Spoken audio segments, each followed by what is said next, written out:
Hey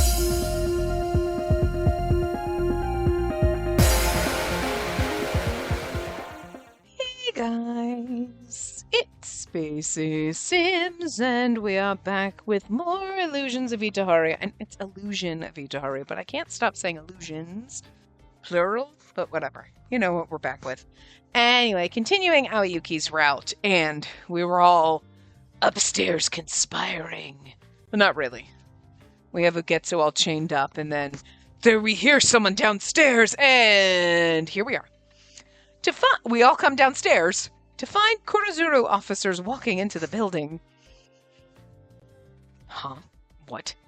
What's going on? Suyukusa's look of surprise turned to disgust as he saw the uninvited guests. Tobari hadn't come down with us and was still watching over Ugetsu on the second floor.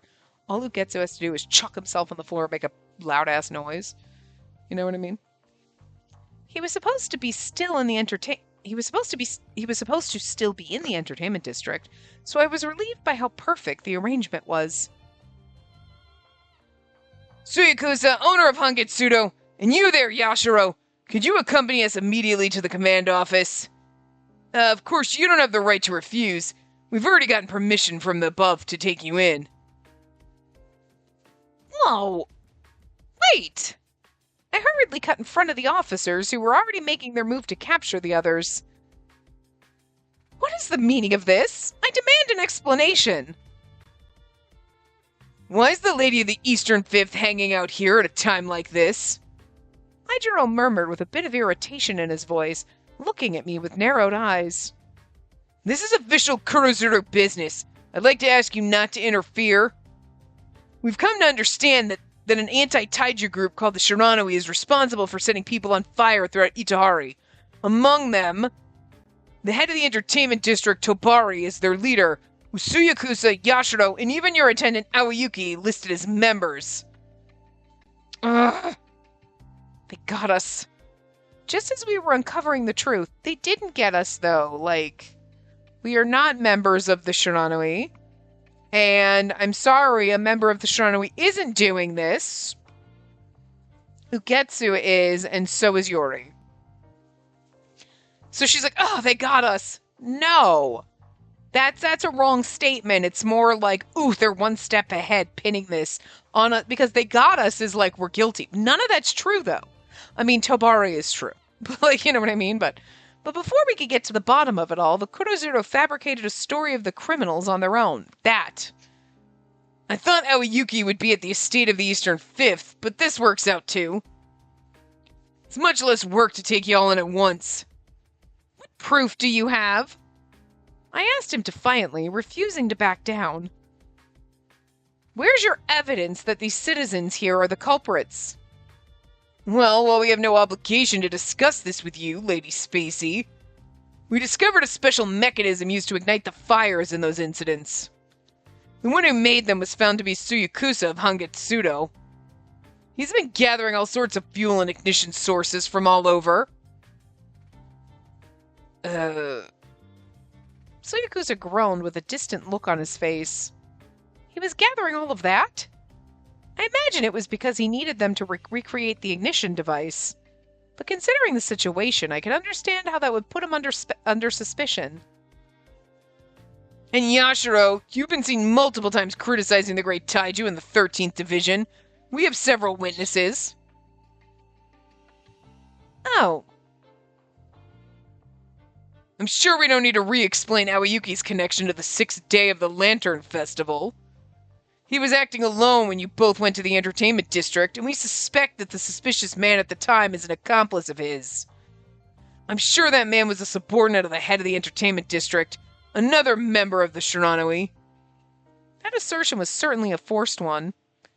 I could feel anger rising inside me, realizing that this was how investigations were conducted by the Kurozuru, the people who were supposed to protect Itehari. I replied as calmly as I could. That's a lot of bullshit. Yuri's behind it all. Most of the victims of those incidents were cooperating with the Shiranui, correct? Then isn't it illogical that the Shiranui would be the culprits as well? Okay, she using her brain cells. They probably just had some internal disputes, I guess. Hydro seemed to be struggling after I called him out, and his eyes were darting left and right. If your only evidence is this ill-found assumption, I won't be handing over Aoyuki to you.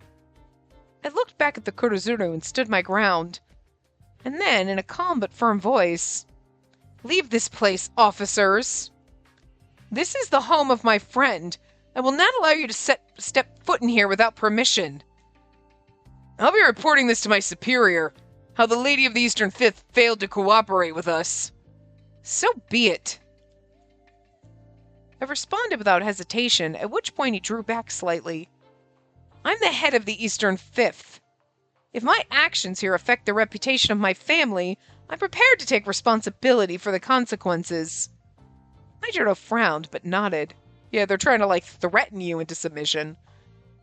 "That's good to hear. I'm sure you'll be taking responsibility for yourself very soon." After he spoke, he sent a look to the other officers. "Apologies for disturbing you so late. We'll return." Without any further demands, Aijiro and his officers left Hangitsudo. My heart is pounding. I took a deep breath while holding my hand to my chest. Did I do everything properly? I looked anxiously at my attendant, who nodded with a cheerful smile.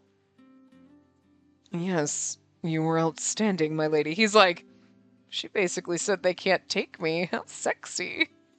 Aoyuki is so turned on right now. What a relief. As I exhaled deeply, I heard applause. "Way to go, my lady. You really stood up to those guys." I looked back to see Tobari had come down from the workshop with Ugetsu behind him. "Thanks. You saved me." "Well, this only buys us a little more time. We can't have Milady stay here at Hangitsudo forever." "Not to mention, the reason the Kurozuru backed off was because my lady is of the Eastern Fifth. If an officer from a family of higher standing demands it, she won't be able to defy him." See, that's the kind of bullshit. It's this kind of bullshit. Because she is like, "I outrank you, Aijiro. Even though you're a cop, I'm better than you." And he's like, "Okay, I gotta do what she says." So, basically, Suwabuki and Yuri can never do any wrong because they're of the second house. So only the first house could ever tell them bad. So at the same time, then, how do they listen to Karatachi, who's in charge, but they don't really listen to him because they don't have to listen to him? So none of this makes sense if you think about it. I get what they're trying to do, but, I don't know if anybody who wrote this kind of backed up and went, I mean, okay, the Kurozuru is shady bastards, and they're rigging all this. Makes absolute sense. We can buy it. We're like, yep, nope, sure. And, in the sense of nobles, Yuri comes to me and is like, "Oh, we should get married." Ah, fuck, I can't say no to him. Okay, that makes sense. But then you're trying to overlap the two and say that if there is a noble who is of a higher standing than me, Yuri, who works for the shady cops, and he comes and says, "You're going to turn over your servant to me," I got to do what he says. Not because he's a cop, but because he's of higher nobility than me. So Yuri will never, ever, ever, ever have to be responsible for anything. Because, you know what I mean? So it doesn't really make sense. Because then Karatachi has to be of, the first, nobility. Otherwise, they wouldn't have to listen to him. He's their boss, but they don't have to listen to him. Because you can't tell me what to do because I'm of higher nobility than you. You know what I'm saying? So that doesn't make any fucking sense. So, you're, you know? In the Venn diagram of this game, again, the little bubble that is the nobility has to act in a certain hierarchy. Okay, it's ridiculous, but sure, I can follow the logic in the scheme of the game. You have to do what the cops say even if they're shady. That's reality. So, okay, you know what I mean? We got reality all the times, cops being shady and doing horrible shit, and then people you can't prove your innocence because they fabricated evidence and all that shit. So that makes 100% sense. But the overlap does not make any motherfucking sense. Where, like, if Yuri showed up and was like, everybody now, we couldn't say anything to him and be like, you have to give me proof. No, I don't, because I'm better than you. Like, that doesn't make any fucking sense. And, like, maybe they realize that doesn't make any sense, so that we're like, that doesn't make any fucking sense. So it's one of those things that the people in this fucking world should have been like, you're right, that doesn't make any motherfucking sense. Hold up. You know what I'm saying? Because again, how do Yuri and Suwabuki ever fucking, has anyone ever tell them what to do?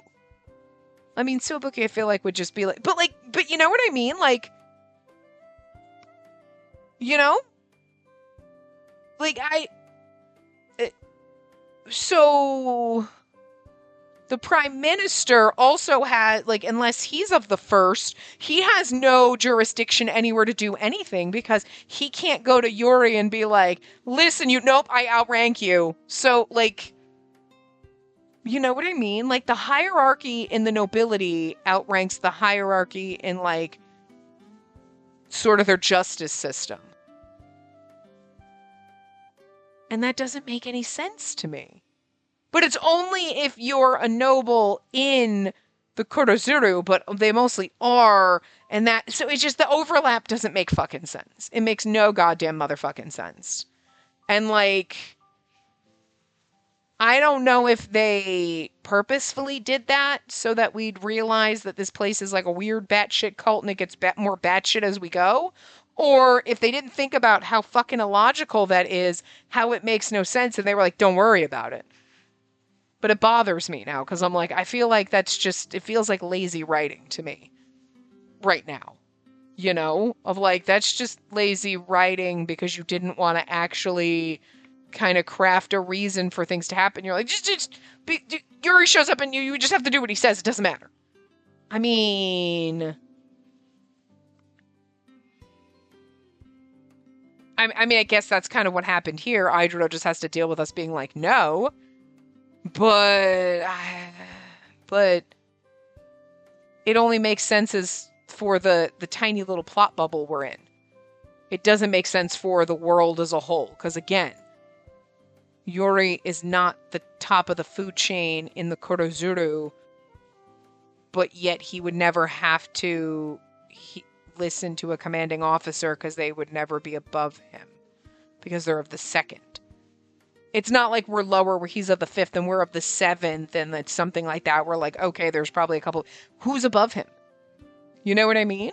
Like, did they ever explain where Karutachi comes from? Because, I don't know. I feel like it doesn't make sense, and it's kind of like, I guess it's really just nitpicky, but there are times where you were like, okay, it doesn't make sense for the plot, but whatever. And this one, it's like, no, they're just, I think, trying to do too much, and it makes no fucking sense sometimes. Like now, and it's like, okay, you're not making any goddamn sense, and I think you're trying to make it more complex than it needs to be. For the sake of just, like, crafting this batshit world. I think it was already insane to begin with, but... And I feel like it gets more confusing when they add weird layers like this, because you're like, how is anybody responsible for fucking anything? Is that the point? Because again, how is Sakaki being the prime minister unless he's, like, in the first house? How does anybody give a fuck what the great Taiju said? Because how does the ranking go? Because the nobility outranks everybody, and the nobility outranks each other based in order of the first, second, third, whatever. Okay.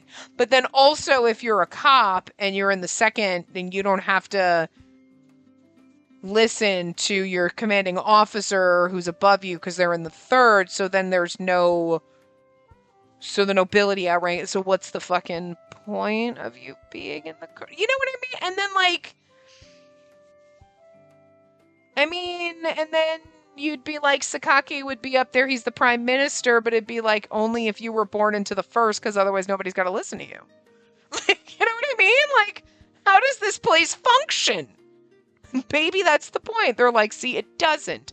You realize it doesn't make any motherfucking sense and all the pieces are falling apart. But I don't know how they expect me to believe that this world has functioned this far with this kind of batshit insane hierarchy that makes no goddamn logical sense when you overlap things, you know?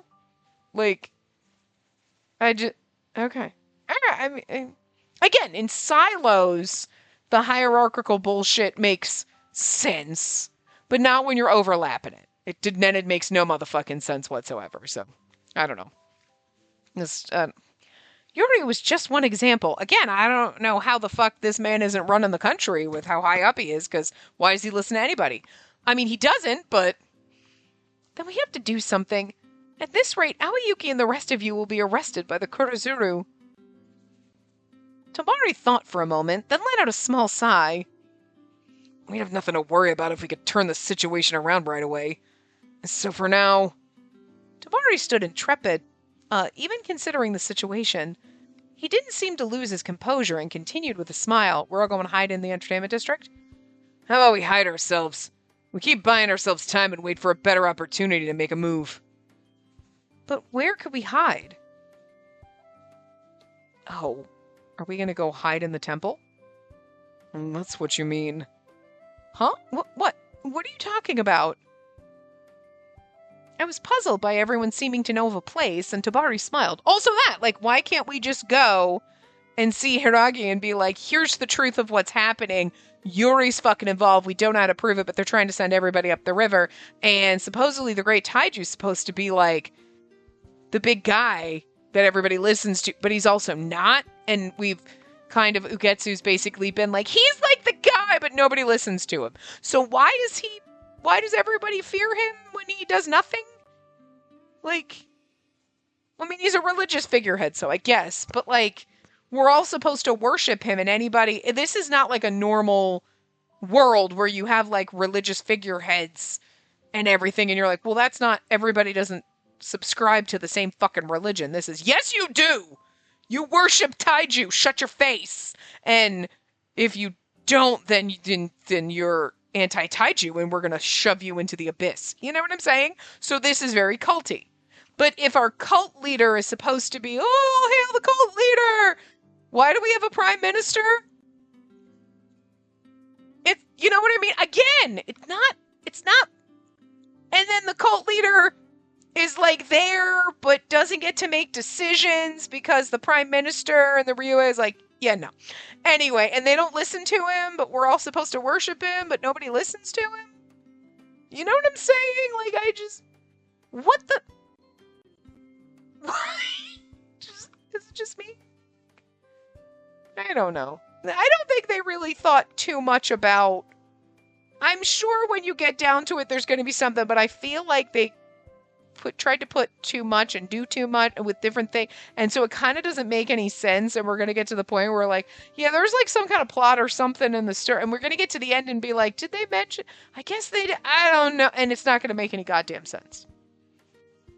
I'm here for the ride, I guess. I mean, I like our characters and everything, but I'm starting to just feel like I don't know if their plot line... It's just a bunch of straws they chucked on the floor, and none of them really kind of work with each other here. Like, so, like, maybe it's just today. Am I nitpicky? Maybe. I don't know.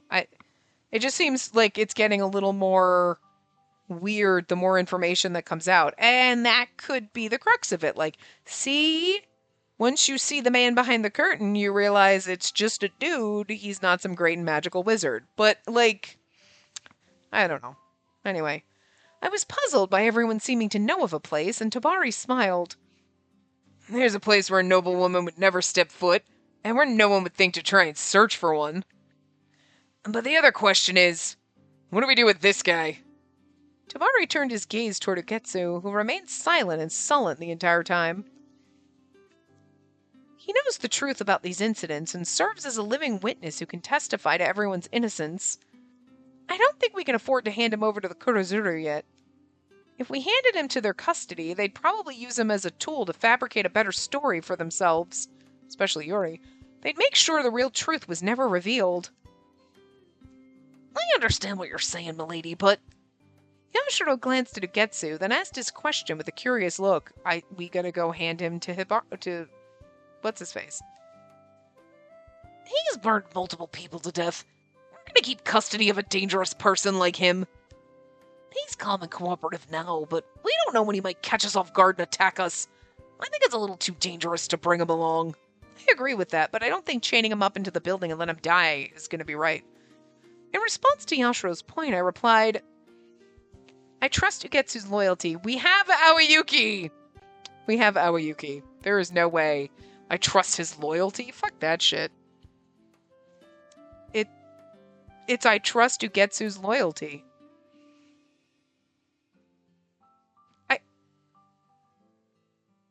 All right, I don't know what today is. Today is what the fuck day, because really?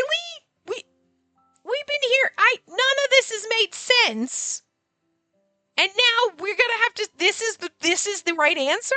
None of this makes sense. This whole part, none of this makes sense. I trust Ugetsu's sense of loyalty. While I was conflicted in my opinion, our conversation was enough to reveal what was most important to him. Someone who did what he did can't be forgiven. He must be made to atone for his crimes. But I don't think he's lying about his motive being for the great Taiju's sake.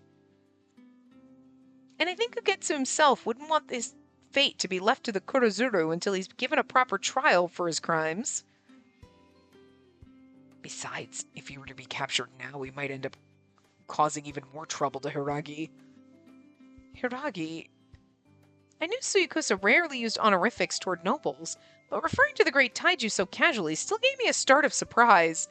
And it's that, because again, we mentioned his name, but the fact that Suyakusa is still calling him by his name, it's one of those, does everybody know Lord Hiragi is the great Taiju? Did he pick it up from what we said, or does he know something? But now wasn't the time to worry about such things, since the others continued without seeming to notice. I don't want to pet you. You keep biting me. And especially now, because then I'm just sitting here with my remote and you just try to attack me. You're not very nice right now. You're a grumpy brat. Being an attendant myself, it's understandable. If I were capable of killing others for my mistress's sake. Aoyuki stated his thoughts without the slightest hesitation. I would do anything for my mistress. No matter the consequences to my own reputation. To bring the truth to light and have Ugetsu answer for his crimes in accordance with the laws of Itehari. Once we had made our decision on how to move forward. Understood. But it's not for your sakes that I'm going with you. I do this only for the great Taiju, for Lord Hiragi. I cannot allow myself to be a stain on his name. That's fine for us. He asserted his intentions with a grim expression, and I nodded back at him. Let's cooperate for the time being in order to protect what we need to protect. Ugetsu didn't say anything, but his small nod showed he agreed with me. Aoyuki looked at me and muttered as if deep in thought. You've grown up so well. I guess it's all because you taught me well. At my response, Aoyuki narrowed his eyes in a smile. Then let's get moving. We don't have much time to waste, right? Right, but where are we going? Well, you see... We snuck out of the central down under cover of night.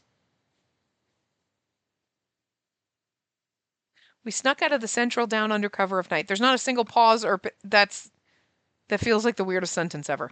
After some time, our journey proceeded in an unusual direction as we made our way underground. Underground? Wow! There I saw a world completely different from Itehari. There was no star-filled sky here. Only the occasional lanterns lighting the way along an otherwise pitch-black road. In the 18 years I've lived in Itehari, this is the first time I've ever seen it. It was a place that lay just underneath my home, so close yet so far. This is the abyss. That's what I was wondering. I'm like, we went underground. I'm like, but the weird thing is they chuck them into the underground. Instead of so they don't actually kill anyone. This is basically prison, but you're just wandering around. You're like, I'm just not allowed to see the sky. Like, this is weird. By the way, milady, how much do you know about the abyss? Apparently nothing, because people are spirited away here, and it seems like they're just chucked in a black hole, but this is just an underground city of mole people. I mean, this can't be great for your health. Sun, no, nothing, but but like, so yeah, apparently we don't know anything. I've heard it's where people who are spirited away in Itehari are sent, and where those who have committed serious crimes are forced to work in a labor camp. Okay. A prison in the abyss where those who have committed serious crimes are brought to do manual labor. And right now we know there's serious crimes that they're chucked in the abyss for probably are fabricated, and they're probably scapegoats for rich bastards. There's a level below this one where trade's conducted between Itehari and the surface, right? Tabari narrowed his eyes and nodded in response to my answer. Right. That should be all you need to know. But I thought all the roads in the abyss were managed by the Kurozuru. There are actually a few informal entryways that connect here from the outer district. The way we arrived here just now was through one of those pathways. Just remember that this place isn't as peaceful as Itehari. Right. Well, I mean, lately Itehari people have been bursting into flames, so... And Yori's up there, so... Again, this place is worse, sure, but... Finding it a bit difficult to breathe, I clung onto Aoyuki's sleeve. Are you all right, my lady? My attendant gave me a caring look through gentle eyes. I do feel safe with everyone here around me, but I'm still a bit nervous. Although I had some knowledge about this world, it was still completely new to me. What about you, Aoyuki? Aren't you nervous? I actually feel at ease. Tomari's navigating for us just fine without my needing to stay alert. Since there are currently no issues to speak of, I can focus on my duties as your attendant. And what duties are those? Holding hands with your mistress? Don't be jealous! Huh? No, look, I'm... Oh, that's me. No, look, I'm... That was me. Sorry. Just as I was about to tell him I was only holding his sleeve, I felt Aoyuki's hand slip into mine and squeeze it tightly. That's right. I need to support her across the uncertain terrain of the abyss. Could you carry me instead? Oh, so now that we're not in Itehari, it's okay for an unwed couple to hold each other so closely. Yoshiro innocently asked his question, and Tobari nodded with a frown. Well, sure, no one here would complain about it, so enjoy yourselves. And Tobari's like, get it on, whatever. The way you worded it makes me feel so awkward. Flustered, I quickly tried to change the topic. It sure was difficult getting down here. I was so scared I might slip and fall. Were you all right, Tsuyukusa? The low ceiling was more trouble for me than my footing. I almost hit my head so many times. Oh, right. You are pretty tall, Tsuyukusa. As we were chatting, suddenly... I noticed he was looking my way as if wanting to say something. Ugetsu, what's wrong? Are you all taking this too lightly? No, you definitely are. Even now, when you're on the run from the Kurozuru, everyone's acting so... buddy-buddy. That's because we're all friends and we love each other. Harem, right here. Thank you. We are buddy-buddy. This is what happens in the man harem. Everybody is friends. Some light ribbing, some jokes. They might make out a little bit, whatever, later. But, like, you know... There's no fighting in the man harem, Ugetsu. Huh? What, you feeling left out? In response to his teasing, Ugetsu retorted with a burst of anger. Of course not! Just as Ugetsu said earlier, he cooperated with us and followed us obediently. He must have thought that our escape together was necessary for us all to achieve our goals. Well, I guess we might feel a bit more relaxed now that we're in the abyss. It doesn't feel like anyone's followed us down here, and if we've lost him, it'll be difficult for the Kurozuru to find us again here. Also, Yuri would never set foot down here. Chasing me, maybe, but, like, I doubt it. So, like, it's really sad when we're away from peaceful, wonderful Itehari in the dark abyss where people get spirited away. It's kind of like a prison. We're safer here. That's kind of fucked up. Where Tobari took us was a small building at the edge of the abyss.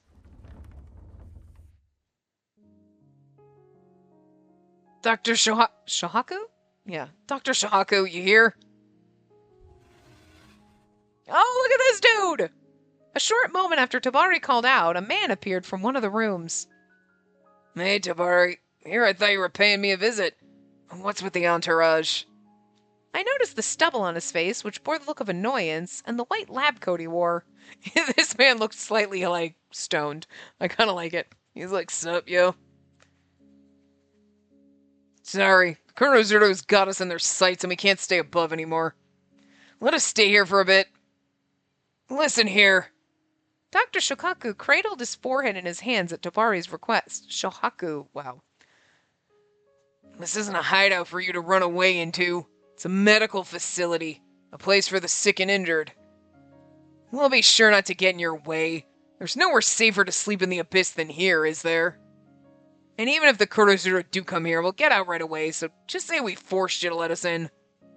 With a deep sigh, the doctor looked again at Tobari, seemingly having given up. Do what you want.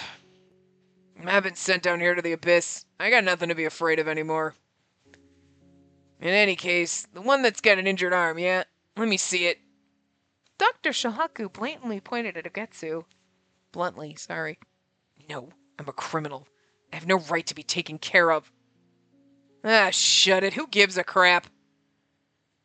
You saying I don't have a right to be given any kind of treatment either because I've been sent to the abyss? No, that's not what I... Still looking annoyed, Dr. Shohaku practically dragged Ugetsu away into an examination room further in the building. So, what do we do now? Shouldn't we get some sleep first? Your sense of time gets messed up in the abyss, but I think it's almost dawn in Itehari.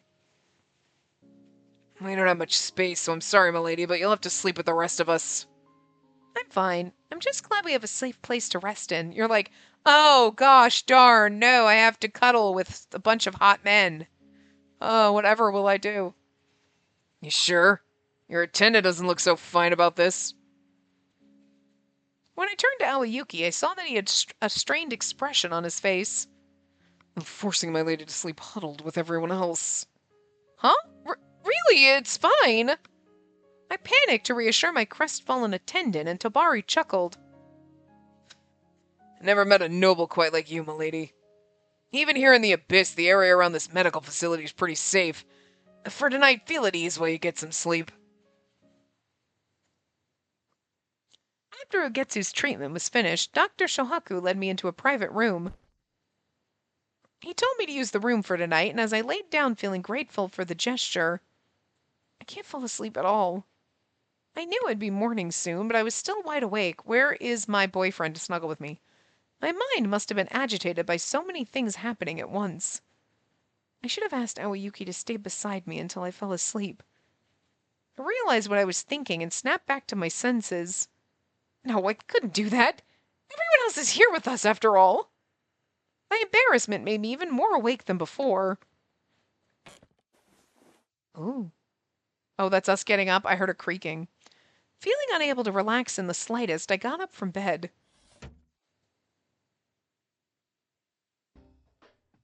As I left the room... Lord Hiraki cares deeply about the livelihoods of everyone who lives in Itehari. He's an exceptional, splendid being. In order to revere his countenance in person, what do you think I... Come on, is revering the only job of the Kinji? If you idolize him, then support him too. No, I've gone through so much because I want to support him. If only those Conry fools of the Ryue would give the great Taiju more authority, I'd... Wait, aren't the Ryue the ones helping out the Taiju? Governing Itehari isn't easy enough to be handled by a single person. Even though Hiraki's exceptional about what he does, it isn't right to push the entire government onto him. I get what Soyuko's is saying. There's a good and bad in concentrating all the authority onto one person. But... They were having an argument, or rather, it seemed to be a heated discussion. Spacey, you woke up? I suddenly heard Aoyuki's voice beside me and almost gave a start. Actually, I couldn't fall asleep. What's going on here?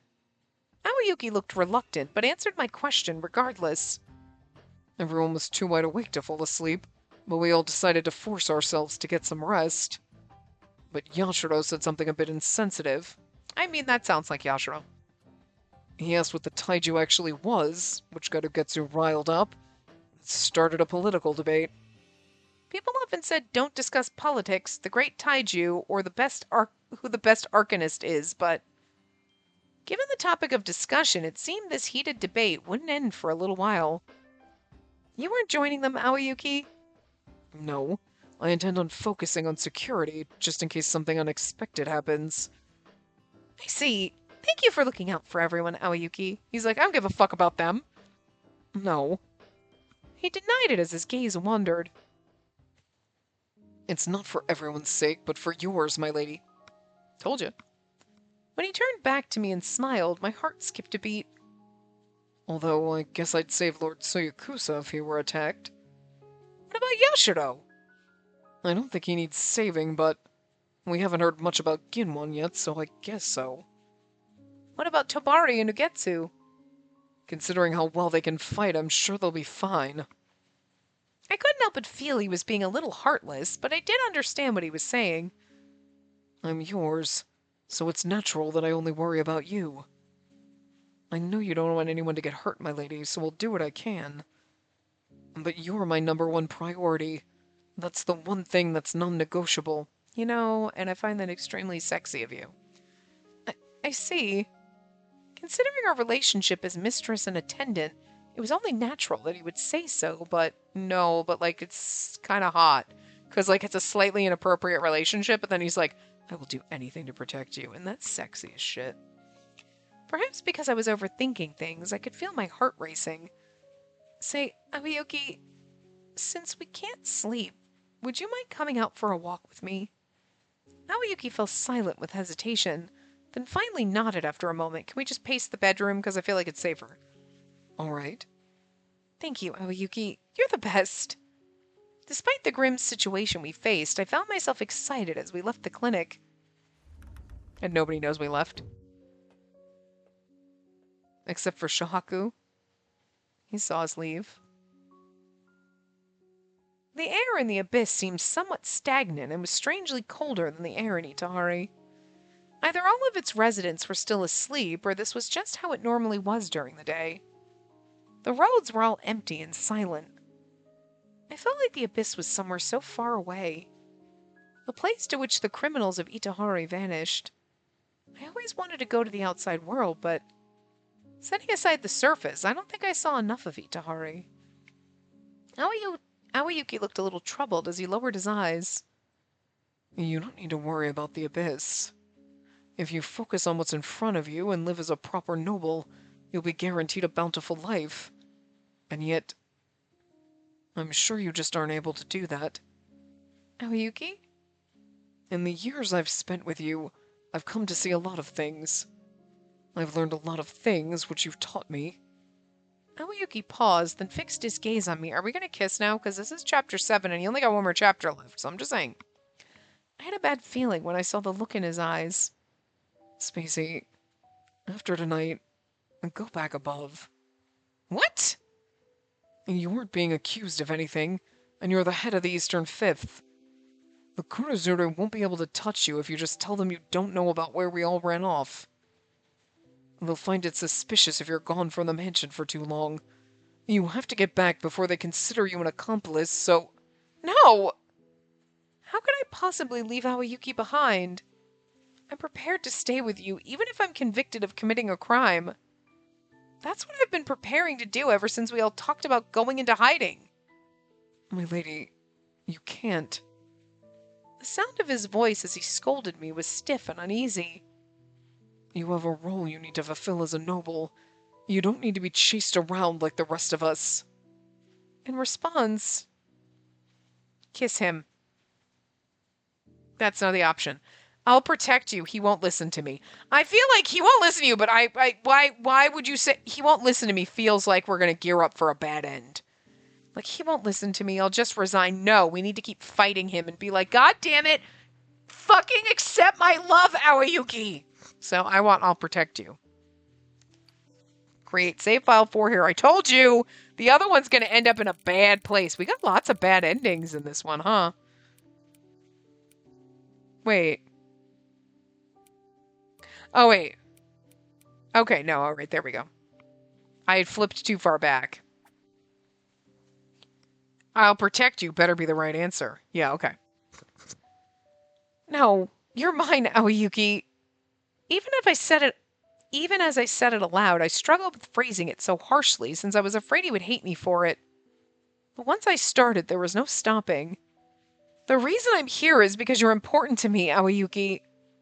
I'm gonna protect you. I made my point with a firm resolve and no intention of giving in. I might not be strong like you, but as head of the Eastern Fifth, I can be your shield. I can even be a spear to clear your name and everyone else's. That's something only I can do. That's why I have to stay by your side, Aoyuki.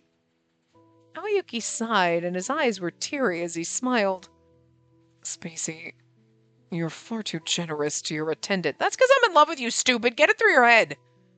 It's... Just as I spoke... Ugh, I suddenly heard a groan from nearby.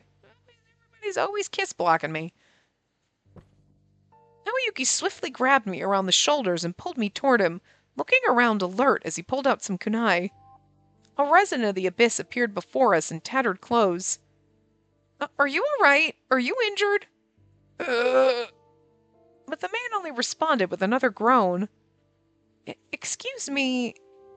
Spacey, don't move. Aoyuki held me in place, but just as he did... The man snarled as if he were some sort of beast.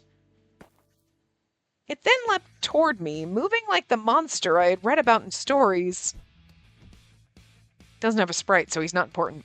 Aoyuki stepped out in front of me and blocked the man's fist. It seemed the assailant had unimaginable strength despite his looks, and after a few moments of struggle, the deadlock was finished by Aoyuki knocking him away. I see. So these are... Grah! Zombies? The man who screamed and leapt at us again didn't seem to understand us. I felt an unfamiliar fear at realizing this being couldn't be reasoned with.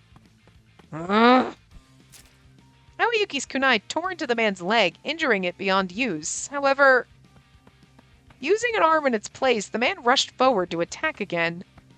He must have felt pain, yet showed no signs of succumbing to it. Could this be... I heard about berserkers from Tobari. Oh, right, okay, forgot about that. A petty thief wouldn't be worth fighting, but... whether berserker or human, they'll meet the same end. I'll show no mercy to anyone who threatens my lady.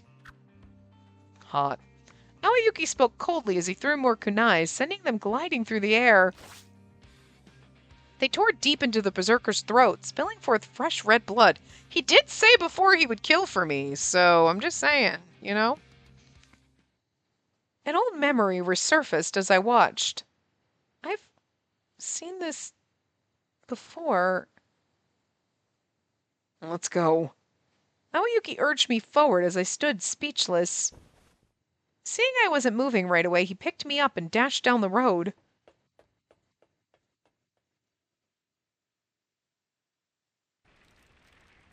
When I was little, the mansion of the Eastern Fifth burned down in a fire. To this day, I always thought my parents had perished in the fire because they couldn't escape in time, but the truth was, they were killed. I didn't know who those strangers were or what they had been trying to do. I only remember the heat of the flames making me cry with fear when someone came to save me. Are you okay? The person who peered into my face looked desperate and terrified as Aoyuki. Who is he? The stranger who had pointed a blood-stained sword at me now lay on the ground, motionless. Still, the reason I wasn't afraid of him may have been because he looked like me in some ways. Where are my mother and father? I'm sorry. I promise I'll protect you.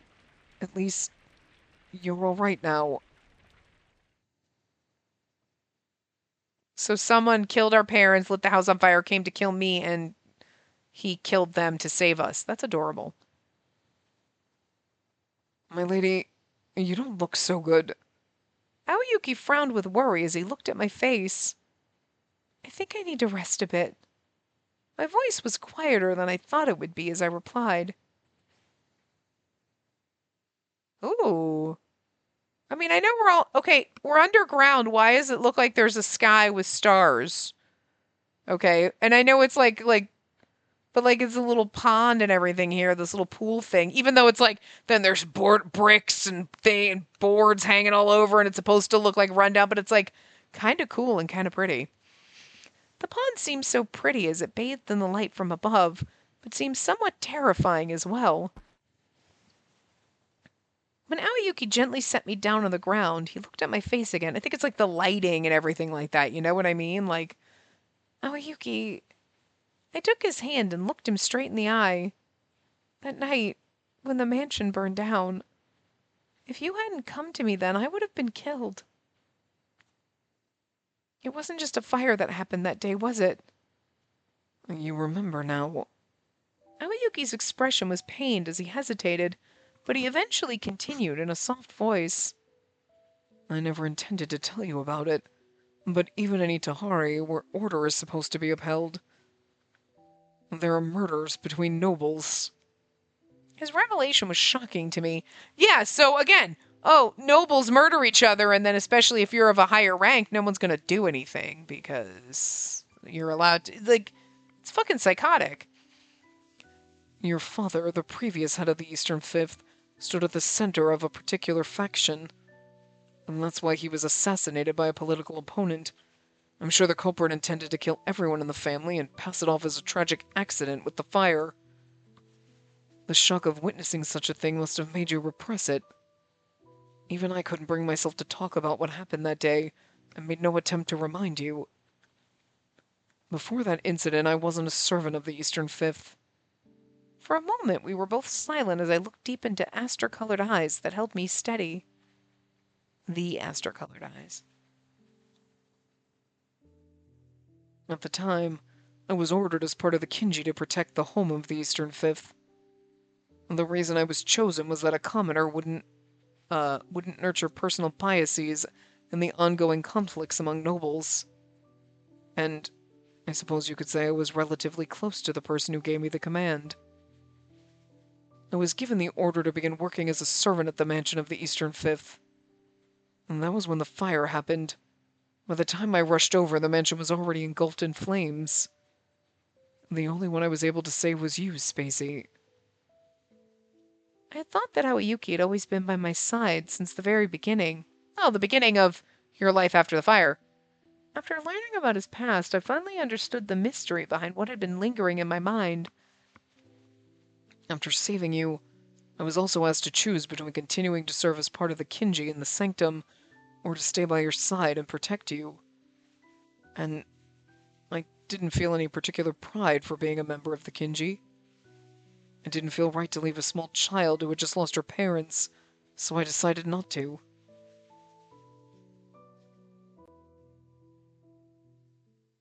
Really? He worded his story to suggest otherwise, but I had already recollected the truth. You came to stay with me because I asked you to, right? I remembered having a dream of this before. I felt now that I could remember it more clearly than ever. Are you leaving? No, can't you stay here with me? I won't go anywhere. I'll stay with you forever. And I meant that. You're going to stay with me forever. It was because I had clung to his sleeve that day. That's why... That's right. As Aoyuki recalled the distant past, there was a nostalgic glow in his eyes. It had never mattered to anyone whether I was there or not. Actually, with my parents gone, I felt like nothing more than a nuisance to others. I may have been distinguished by the Kinji, but it was just as anyone with sufficient skill might have been. It didn't matter who it was. No one needed me specifically. I do. He narrowed his eyes gently as he whispered, It's because you needed me, and that was what made me decide to stay by your side. Aoyuki... The reason Aoyuki quit the Kinji was because of me. And that was just because he was like, there's just this sad, scared, lonely child. And now we're in love. Well, he won't admit that he's in love with me, and we haven't told him. He kind of, well, we both know. Anyway. It was because of me, and for my sake. Aoyuki, Did you feel that way at any other time besides then? If I were to die, it would mean the end of the Eastern Fifth. Even though Uncle had looked after me when I was younger, I was the ideal target to other nobles, being the sole member of my family. Was that the reason you've been protecting me all this time? Yes. Then that only pushed me forward even further. I won't go back to Itehari. I'm staying here. After all this time you've protected me, I think it's time for me to protect you. Adorable. Are you afraid of me because I've killed people? He asked his question with unease, and the shaking in his voice made me feel Aoyuki was the one who was afraid. The claim of protecting others is no excuse for what I've done. You don't need to sacrifice yourself for my sake. Of course I do. I care about you, Aoyuki. If I stay with you, your life will be in danger, and so will your family. It'll be a waste of everything you've worked to protect all this time. If it means protecting you, I'm willing to risk everything. I decided to let out everything I'd been thinking for so long. Or can we kiss now? Are we gonna kiss before this chapter ends? I won't marry Yori. In fact, I won't marry anyone. And if that ends the family of the Eastern Fifth, then so be it. I already know that's what'll happen. I looked straight at the person so dear to me, who had stayed by my side for so long. Oh, I mean, I feel like, I'm just gonna throw this out there. Us running away and protecting what could be criminals, okay. We, as the player, know the good ending will be we tie up all the loose ends, everybody gets cleared of the crimes that people are pinning on them, and yada yada, okay? So then I won't have to marry Yori, and Hiragi will be like, yeah, sure, you and Aoyuki can get married. Awesome. Okay, sure. That's like the best possible ending. But like at the moment right now, we're in the abyss. We don't know that all that's going to happen. So her being like, I'm not going to marry her. I kind of feel like that might be off the table. I feel like right now when you're aiding and abetting what the Kurozuru is framing as criminals, I don't think Yori's going to be like, nah, girl, we still cool. Let's get married. He's going to be like, not going to bring down my name with this trash. Because, again, you know what I mean? You know what I mean? You know? Like, she's just really optimistic that they're going to prove everyone innocent and Yuri's still going to want to marry her. Like, thinking that that's still on the table. Right now, when they're like, she's missing and so are all the criminals, Yuri's like, that's off the table, not getting married. Like, I don't think he's going to want to marry you, which is a good thing for us. You know what I mean? But I just think it's funny that she's like, I'm not going to, as if you had the decision. First of all, like, it was your decision to make. Like, to be fair. To be fair, it was never our decision to make, I guess. But also, we're not marrying Yuri because he's the one that's going to be like, fuck no, with us helping criminals. So, like, she's cute that she still thinks that's fair. Good for us it's not, but anyway. Because there's only one person I love. Oh, good. Why would you... Aoyuki's voice sounded pained and confused. Does he not realize we're going to tell him it's him? He's an idiot. Is it really that strange? You've always been important to me, Aoyuki. It seemed difficult for Aoyuki to meet my eyes as he answered, uncharacteristically nervous. Well, sure, I am your attendant, but I'm only an attendant. I want all of you, Aoyuki. Girl? You're my attendant, so you'll stay by my side until I die, right? Or won't you? Aoyuki looked as if he were about to cry at any moment, staying silent as he watched me. That's what I intended on. In the Shikon Academy and the Sanctum, I always thought there were places I didn't belong. But after you took me in, I finally felt like I had a place where I belonged. I was happy you depended on me so much when you were young. It was the first time someone had asked me to stay with them. I continued to tell Aoyuki how I felt, still not taking my eyes off him. Who I was back then and who I am now hasn't really changed. I'm still the same person at heart. I feel so lonely without you by my side. I don't want you to be gone. His being by my side had always been enough for me, and I suspected it was for him as well. But perhaps because I was an adult now, it's not enough for you to just be my attendant now. I want you to see me Not as your mistress, but as a woman. I knew I was being selfish. Oh, I can't wait for this fucking kiss that's gonna happen. These were my true feelings, so I was determined to express them. We have to have one. I might seem like a child to you, Aoyuki, and you might not feel that way about me. If that's the case, you don't have to see me as a woman, but don't find someone special for yourself before me. My lady, I may have surprised him by how selfish I was being, but this was the greatest extent I was able to compromise on my feelings. Aoyuki gazed at me with a serious look in his eyes, then finally answered, "It better be grabbing me and kissing me. Don't break my heart." But you and I were born to different standings. You do have to marry someday, and if I get in the way of that... I told you, didn't I? I'm not getting married. How do you feel about me, Aoyuki? All I want is to hear if you love me or not. Even after pleading for him to answer, he didn't. Damn it! Why? Why is this man gotta be so angsty? It made me sad, but suppressed the feel. It made me sad, but I suppressed the feelings and continued. I won't ask you to fall in love with me right away, but I'll do my best so you can see me as a woman someday. Unable to look at Aoyuki any longer, I began to walk off. Spacey. Grabbing and kissing? Kissing scene? Kissing scene? Oh god, yes it is. Oh my god, yes it is. Yay, finally! God damn, you know what? Fuck you, game. I'm so proud of you right now.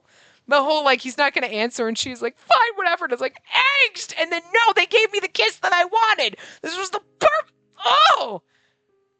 The audacity! I love it. It bamboozled me for a second. I was like, seriously? This motherfucker isn't going to confess right now? And then he did. Ooh, ooh, but that little split second where he didn't, it hurt, man. Fuck! Look at how beautiful this is. Look at that beautiful man. I felt him grab my arm from behind, and the next thing I knew, his face was right in front of mine. Before I realized it, my lips were touching his. I love this so much. Oh, oh, look at it. It's beautiful. The gentleness of his kiss took my breath away. My mind went blank, but I could feel the sensation in my lips so clearly. Then, just as suddenly as it began, before I could think of anything else, we were separated. Oh, don't leave me. Of course, I love you. He confessed his feelings in a quiet voice. I don't want to give up the right to stand beside you to anyone else, because I'm yours. In life or death, I offer you everything that I have. My future itself is in your hands. I mean, giving me that kind of power is hot. In that case, will you have any reason to let me go? Please let me stay by your side forever. It just wouldn't be right otherwise. Aoyuki, as my attendant shared everything he felt, I wanted to hold on to each precious word. But even if two people from different social standings fall in love, they can't be happy. That's not true. We got a friend in high places. Besides, I'm far more dependent on you than you realize. If I remain with you, I might do something terrible, just like Ugetsu did in his heinous act for Lord Haragi's sake. You've already killed people for me, but do you think something terrible is sleeping with me? Because I think that's going to be magical and amazing. I won't let you do anything like that. I spoke without hesitation. I won't let you do anything I would hate. Anything I ask you to do wouldn't be your own fault, would it? I'll keep an eye on you, so you don't need to be afraid. I know what they're thinking right now is you're going to be my attendant and we'll be passionately in love behind closed doors and then, like, just master and attendant, like, in public. We, like, master attendant on the streets and freaks in the sheets, but, like, nuh-uh, Hiragi's going to give us the okay and we're going to get to marry Aoyuki. You're the one who always tells me to be responsible for every living creature I find, right? I expressed my wishes in a voice that trembled slightly. So be mine, until I die. Aoyuki held his breath, his eyes narrowing as if looking at something blindingly bright. For a moment, we gazed at each other without a word. When finally, he broke the silence with a firm voice. Please let me stay by your side, my lady, until the day my life ends. Always. Rather than respond in words, I found myself bringing my face close to his, kiss him again. God, this man's beautiful. And without saying anything, he pressed his lips against mine more firmly than before. I can't read. Oh, oh, oh. That is the perfect end to this part. Oh, finally got to be in love with our butler. I mean, we knew this was going to happen in this red summer, but I finally get to make out with my butler. They never let me kiss my butler. Anyway, I will see you guys next time. Remember to give the video a big thumbs up and subscribe to see more.